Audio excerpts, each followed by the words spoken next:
Hello viewers, இன்றைக்கி இயல் ஒன்றில் இலக்கிய வகை சொற்கள் அப்படிங்கிற ஒரு இலக்கண பகுதியில் இருக்க கொஸ்டின் ஆன்சர்ஸ் தான் பார்க்க போகிறோம். ஸோ வாங்க பார்க்கலாம். பேஜ் நம்பர் 21 எடுத்துட்டிங்கன்னா ஒன்பது ஃபஸ்ட் பார்ப்போம். எல்லாருக்கும் எளிதில் பொருள் விளங்கும் சொல் டேஸ் இயற்சொல். நோட் பண்ணிக்கோங்க, இயற்சொல். பல பொருள் தரும் ஒரு சொல் என்பது டேஸ் திரிசொல். நோட் பண்ணிக்கோங்க, திரிசொல். வடமொழி என்று அழைக்கப்படும் மொழி எதுனா சமஸ்கிருதம். ஓகே, இப்போ நம்ம பொறுத்துக்க பார்ப்போம். ஃபஸ்ட்டு பார்த்தீங்கன்னா இயற்சொல் எதுனா சோறு, திரி சொல்லுதுன்னா அழுவம், திசை சொல் என்னன்னா பெற்றம், வட சொல்லுங்கிறது ரத்தம். நோட் பண்ணிக்கோங்க. ஓகே, இப்போ நம்ம 2 மார்க்ஸ் பார்ப்போம். ஃபர்ஸ்ட் கொஸ்டின் பாருங்கள். மண் பொன் என்பன எவ்வகை சொற்கள் இருக்கா? பேஜ் நம்பர் 19 எடுத்துக்கோங்க.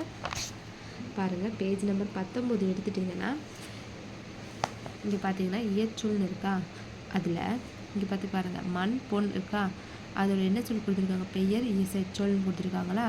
ஸோ இது எழுதிக்கணும். ஃபஸ்ட் என்ன எழுதணும்? மண் பொன் போட்டு பெயர் இயற்சொல் எழுதிக்கணும். எழுதிட்டு இது எழுதி முடிச்சுட்டு இங்கே பார்த்தீங்கன்னா இவற்றின்னு சொல்லி ஸ்டார்ட் ஆகுது பாருங்கள். ஸோ அதுலேருந்து ஸ்டார்ட் பண்ணி இங்கே பாருங்கள் எனப்படும் முடியுதா, இது வரைக்கும் ரெண்டாவது பாயிண்ட். இது ஃபர்ஸ்ட் பாயிண்ட், இது செகண்ட் பாயிண்ட். ஃபஸ்ட் கொஸ்டினோட செகண்ட் பாயிண்ட். இங்கே எனப்படும் முடியுது, அது வரை செகண்ட் பாயிண்ட். இதுலேருந்து ஸ்டார்ட் பண்ணி இது வரைக்கும் செகண்ட் பாயிண்ட். ஸோ அவ்வளோதான் ஃபஸ்ட் 2 மார்க்கோட ஆன்சர். இப்போ நம்ம ரெண்டாவது 2 மார்க் பார்ப்போம். இயற்சொல்லின் 4 வகைகள் யாவைன்னு கேட்டிருக்காங்க. ஸோ பேஜ் நம்பர் 19 எடுத்துக்கோங்க. ஸோ இயற்சொல் பார்த்தீங்கன்னா எத்தனை வகைப்படும்னா 4 வகைப்படும். அதோட என்னன்னு கேட்டிருக்காங்க.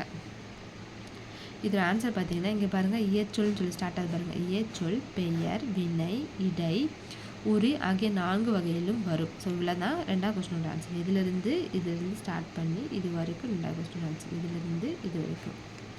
ஓகே, இப்போ மூணாவது கொஸ்டின் பார்ப்போம். குங்குமம் கமலம் என்பதன் எவ்வகை வட சொற்கள்னு கேட்டிருக்காங்க. பேஜ் நம்பர் 20 எடுத்துக்கோங்க. ஸோ எடுத்துட்டிங்கன்னா இங்கே பாருங்கள் வட சொல்னு சொல்லி ஸ்டார்ட் ஆகுதா, அதில் பாருங்கள்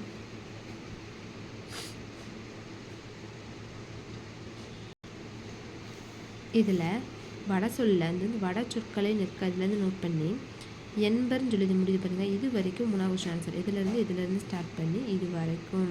இதில் இந்த அலங்காரம்னு இருக்குது பாருங்கள், அதுக்கு பதிலாக குங்குமம் நோட் பண்ணிக்கோங்க. ஸோ இதுதான் 3rd கொஸ்டின் ஆன்சர். இதிலேருந்து இது வரைக்கும் நோட் பண்ணிக்கோங்க. ஓகே, இப்போ இந்த சிறுவினா பார்ப்போம். சிறுவினால ஃபர்ஸ்ட் கொஸ்டின் இலக்கிய வகை சொற்கள் எத்தனை வகைப்படும், அவை யாவைன்னு கேட்டிருக்காங்க. ஸோ பேஜ் நம்பர் 19 எடுத்துக்கோங்க. ஸோ பேஜ் நம்பர் 19 எடுத்துட்டிங்கன்னா இங்கே பாருங்கள் இலக்கண முறைப்படின்னு சொல்லி ஸ்டார்ட் ஆகுது பாருங்கள். ஸோ இதிலேருந்து ஸ்டார்ட் பண்ணி இங்கே பிரிக்கலாம்னு இருக்கா, இது வரைக்கும் சிறுவினா 1ஓட ஆன்சர் நோட் பண்ணிக்கோங்க.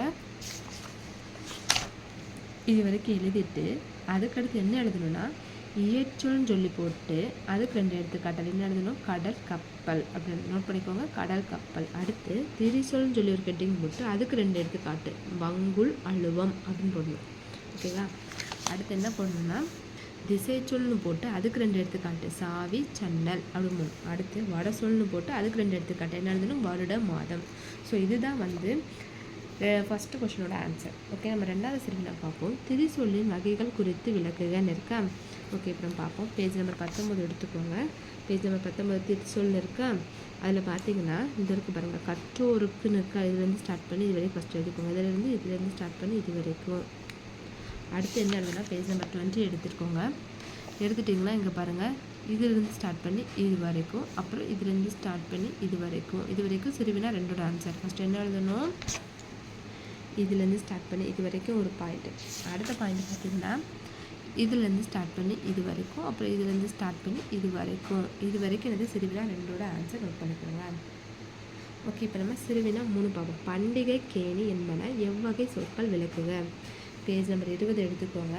இதில் பாருங்கள் திசை சொல்னு இருக்கா, அதை நோட் பண்ணிக்கோங்க. அதில் நம்ம என்ன எழுத போகிறோன்னா சாவி சன்னல் கூட சேர்ந்து கேணின்னு கூட எழுதிக்கோங்க. சரியா?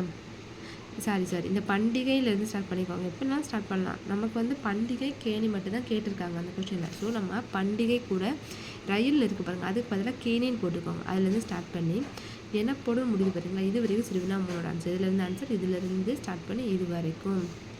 இதிலிருந்து ஸ்டார்ட் பண்ணி இது வரைக்கும் சிறுவினா 3 ஆன்சர். இந்த ரயில் இருக்குது, அதுக்கு பதிலாக கேணின்னு போட்டுக்கோங்க. பண்டிகை கேணி முதலிய சொற்கள் அப்படின்னு ஆரம்பித்தா போதும். இதுதான் சிறுவினா 3ஓட ஆன்சர்.